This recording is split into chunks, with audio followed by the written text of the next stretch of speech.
not talked about. I am that girl ready for my first visit to the moon, with a goat's hide soon at the junction of my thighs. Don't talk to me about democracy and despots deporting patriots. Don't talk to me about handshakes and the statistics we are on a political scoreboard. Tell me of how I'll convince my father to return the already paid bride price. Tell me how I can suppress the push my waist makes on my loincloth. Don't talk to me about promises and prices, Cambridge cartels and casinos. Don't talk to me about the gamblers they are, tossing us like dice. A very warm welcome to you. This is Books and Blogs, and yes, we do indeed want you to talk to us because today we celebrate poetry and all things poems, and we're joined by Mr. Oyoo Mboya. The guy who just read that poem, he wrote it. He has a whole book of poems, poetry, and Mr. George Agak, he's Kenyan and Ethiopian too. And he had breakfast while the rest of us did. Welcome to the program, gentlemen. So, Oyoo, congratulations first on this book. Thank you. I love it. The poem you just read, what's the genesis of it? It's a political poem to start with. Yes. And during these moments when we have a lot of concerns about the basic needs of the girl child, away from politics and the mainstream manifesto that politicians are selling to us at the expense of the common girl. We are here talking about billions lost in corruptions, and we have girls who can't afford very basic needs. Yeah, the poem begins the voice of a girl. I am that girl. Yeah. Okay.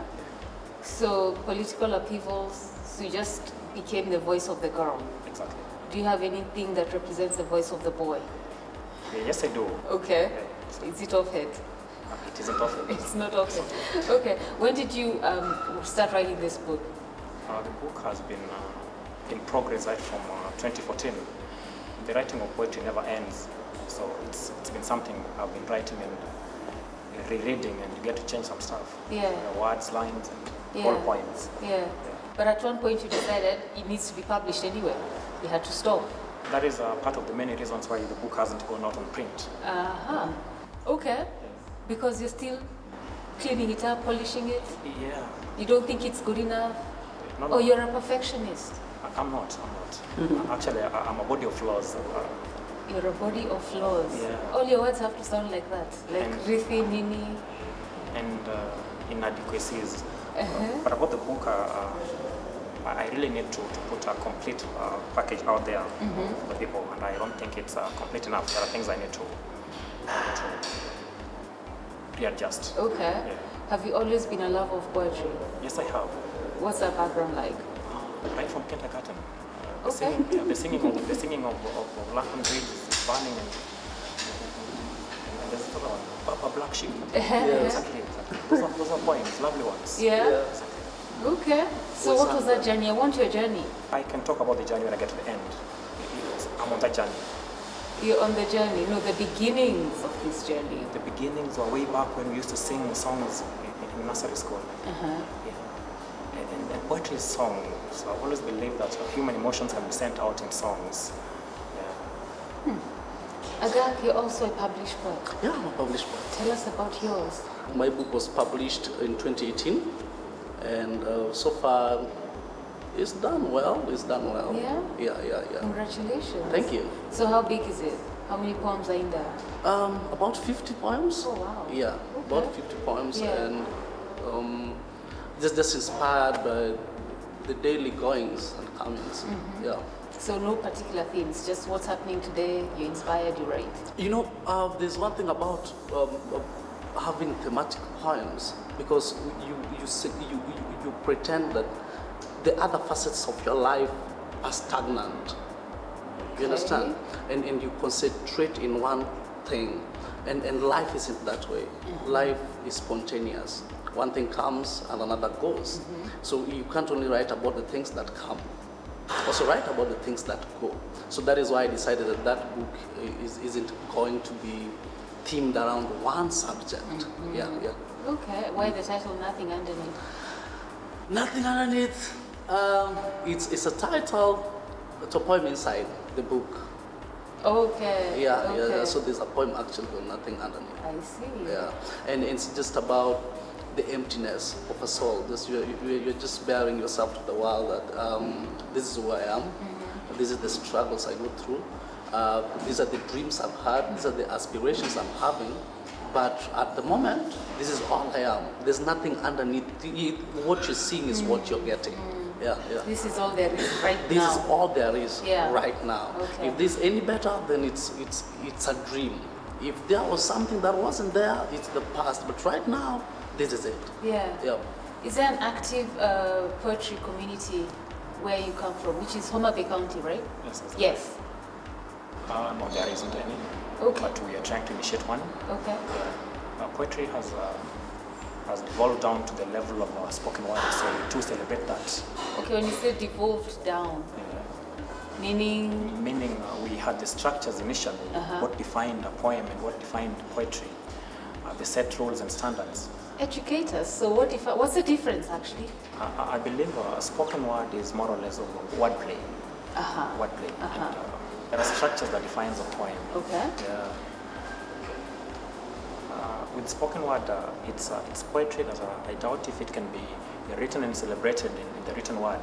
I think it gets more of its audience and participation in the spoken word. Yeah, it has to be. It has to be performed. Yeah, it has to be The performed. spoken word. Yes, it has to be performed. Even when it's written, sometimes you read it and you can't make sense of all of it until the performer comes on stage, especially when it has a lot of punchlines and stuff. Then you are now able to read the performer's mind and journey with them when they stop. Yeah. We began from this point and we ended from this point. Yeah. So when you read it when it is written, you might not get the desired emotion that you would get Right. when it is performed. Okay. Yeah. So for example, if I'm reading Every Wife's Prayer, which I will read in a few minutes, if it's performed, then it becomes spoken word. Is that what you're saying? No. Okay, so clarify it then. Spoken word is hard to write, just like the name goes. Spoken word. I believe it should get its genesis from its orality. Yes. It thrives on its orality, the ability to be spoken out in word. Unlike what we write, it isn't about wordplay and punchlines and trying to play around with the words to make sense or entertain. Yeah. So what you write is not supposed to make sense or entertain. The two of you are confusing me. No. What it's trying to say, what it is that spoken word, there's a level to it that you have to think about wordplay and entertaining people. Because most you are performing to people, like, let's say poetry, there are people who don't really love reading poetry. And then the people just want to listen. And to get such a crowd, just a common crowd from Madare, from Kibera, and then they are seated somewhere and they want that entertainment. They won't sit and listen to you read all these poems. They want something that entertains them. Got it. A wordplay here, Yeah. punchline there. Yeah, just mix it in a body language here and there. Yeah. That is what constitutes spoken word. We ain't trying to say that that spoken word is a lesser art form. We are trying to say that, but there are parts of it that ain't in the written word. So much that when you are creating a spoken word piece, you have to approach it differently from when you're just writing a poem. Not every written poem can be a spoken word. Yes. Got it. Yeah. Got it. That makes sense. So does every poem have a story behind it? Oyoo? Yeah, they do. So what's the story behind Every Wife's Prayer? Every Wife's Prayer is a story about. Do you want to read it so that people can know what you're talking about there? Please do. Every wife's prayer. Some nights the moon will be too shy to be full, and the air colder than a rapist's heart. You need not speak the pain can't in you. Just lose your tongue in a lover's mouth. Just cry your pain on a lover's lap. Close your eyes, and with them, dim your hopes. In the double darkness of the night and closed eyes, count your childhood dreams, blinking away like a shooting star. Pray to the gods of your ancestors, to the river by whose banks your manhood was severed, to make you a real man, real enough not to be softened by the tender pricks of ripe on a woman's, to make you a full man, full enough to empty the seeds from your loin bag into the feminine gardens without a show of affection. On those banks that you are taught, you are a real man, and real men don't cry before or behind women. Pray hard that at daybreak, may the river whose waters wash the last traces of love from you, pray that river be found in the neighboring village, so that you may once again be the boy you were before they hardened you into a man you are not. Okay. Talk to us about that one. If we could retract our discussion back to spoken word and the written poetry, Yeah. you can agree with me that that is a poem that cannot be performed before an audience and you expect cheers and jeers. It's something that can only be read and internalized. So the poem is about the boy child that you asked about, the voice of the boy. And many a times society has initiated boys into men they are not. You're told a real man shouldn't do this and that, a real man is this and that. The society has so many definitions of who a real man should be and should not be. Yeah. And one of the many things that the society has forced down on the boy child is that a boy, or rather a man, is not expected to cry. Yeah. So many men are dying in marriages. So we are talking about a man initiated by the society into someone he's not. Yeah, we want to bring back the boy in the man, the vulnerable boy, who can cry out the emotions. Wow, that is so powerful. When you're writing a poem, do you have an expectation that people will understand what you've written or the story behind it? Yes, I do. Yeah? Yes, I do. So whoever read that poem, what Agaf has just read, are supposed to understand, because I understood the whole vulnerability thing for a boy, but not in the depth that you've explained. So it means what? I'm not the audience? No, it means you are the audience, but like poetry, another aspect what differentiates poetry from spoken word is sometimes you don't have to understand it at first read.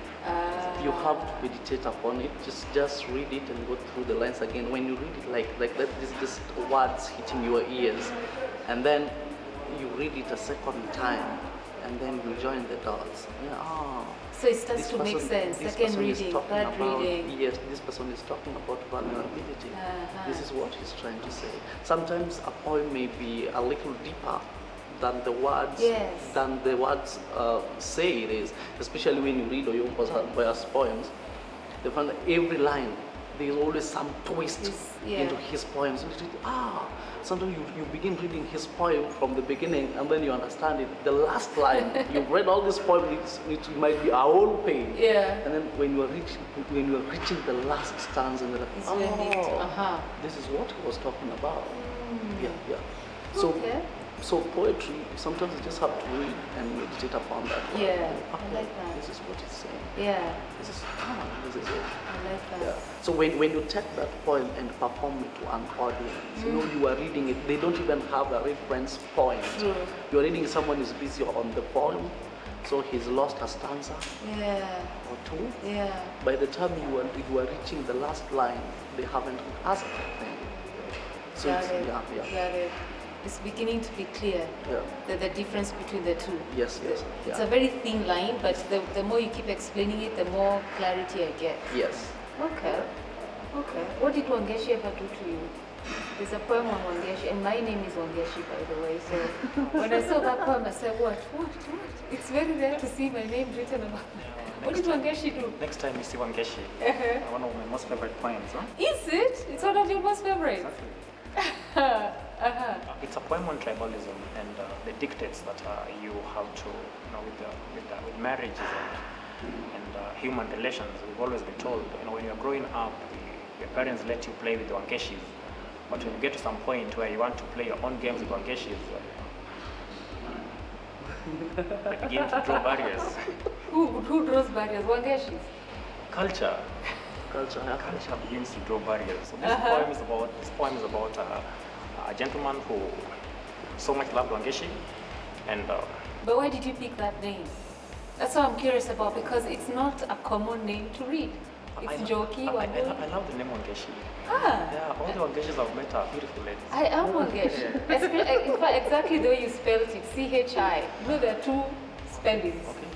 The C-I and the C-H-I. Wangechi is synonymous to beauty in Kikuyu, or in my understanding. Your understanding is correct. I mean, you're not being very. So anyway, so there's no Wangeshi personal story there. It's just a name you happen to like. There's no personal story. Absolutely no personal story. You Mpakagaka said the way your poems are deep. Absolutely no personal story. Okay. So you were saying culture has dictated that we cannot. Yeah. When you want to take Wangeshi, No, Wangeshi. The very last stanza of the poem. Do you have it there? Could you read it? Yeah, actually read the whole poem. The whole poem? Yes, please. Next time you see Wangeshi. I've got the spelling of the pronunciation right. Yes. Next time you see Wangeshi, tell her, I've kept her the fragile edge of my dreams. She's dangling, ready for a fall. With the first cockcrow, she'll be gone with the weak embers of daybreak. Next time you see Wangeshi, tell her, I stopped caring, walking out late on cold nights, holding hips and giggling, along narrow paths where market women pass late after dusk, or pulling strings hanging out of roof rails, tied on ankles, in the middle of the night to wake and elope with her into the naked glare of a full moon. Next time you see Wangeshi, tell her, I no longer miss her, but the memories of our times spent by the riverside, hidden in the reeds, my heart smiling at the shrubs left bare after her leaf-picking endeavor, my mind feeling the puzzle drawn by her big toe on the sandy banks. Next time you see Wangeshi, tell her, these days I don't make her necklaces or stolen buttons from my mother's dress, nor do I scratch her name on sisal leaves and the back of frogs. Though the thorns, scribbles are true on my wrist, still ache with her name. Next time you see Wangeshi, tell her, my heart has learned to be patient, not to race and pace, my feet no longer shuffle in haste when Baba wakes up before us, before she's hidden out of my Simba. Next time you see Wangeshi, tell her, I still love her, but my father, he married me an ugly wife from our tribe. So, look, reading that poem, I thought to myself that Wangeshi exists or existed, and she broke your heart because you're saying, I'll no longer do this for you, I'll no longer do this for you, I'll no longer do this for you. And now you're telling me that you actually wanted Wangeshi, but the parents. Hearts are never broken. Hearts are never broken. They just transform. See? Never broken hearts just transform. So it's like what Agak was saying. The last sentence, the last, what do you call it? Where you say your dad got you an ugly... From our tribe. So I want to marry Wangeshi. But you see, the whole poem, it doesn't come out like he wanted to marry Wangeshi. I really wanted to. It's not every day that you go out plucking buttons from all the dresses to make a necklace. It's not it.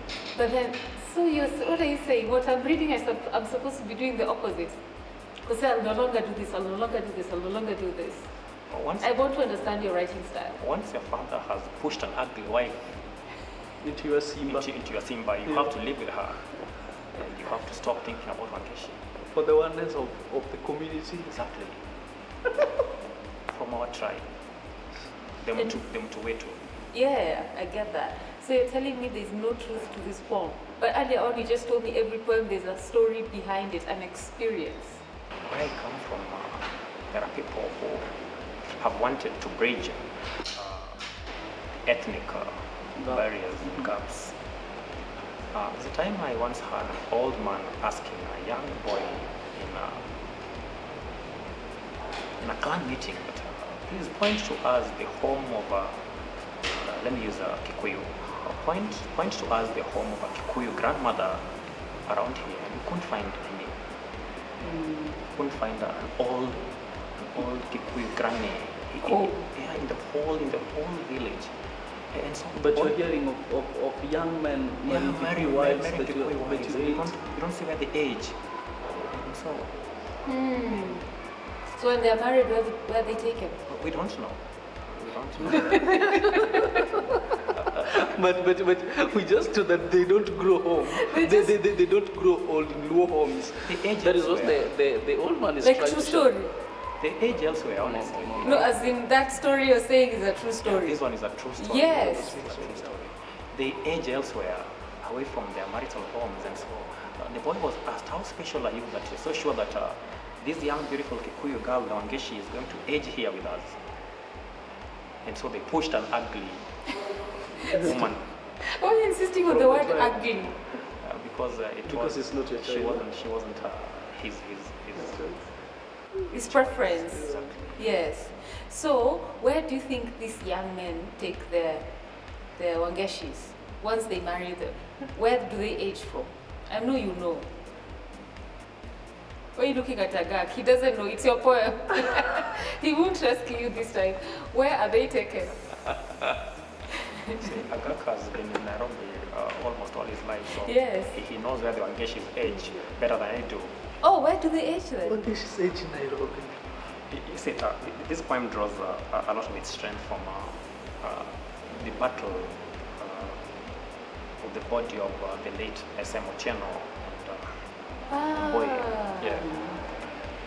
They don't age at home, and if they age at home, one time someone asked another to point to us another grave where a Kikuyu woman was buried. Where I come from, there was none. So they don't age there. Yeah. And happily, they don't die there. They don't die there, they don't live there, die there, or age from there. They don't age there, they don't die there. Let's take a quick break as you try to decipher where Wangeshis die, live, buried. From Oyoo's place. Don't go too far, we'll be right back.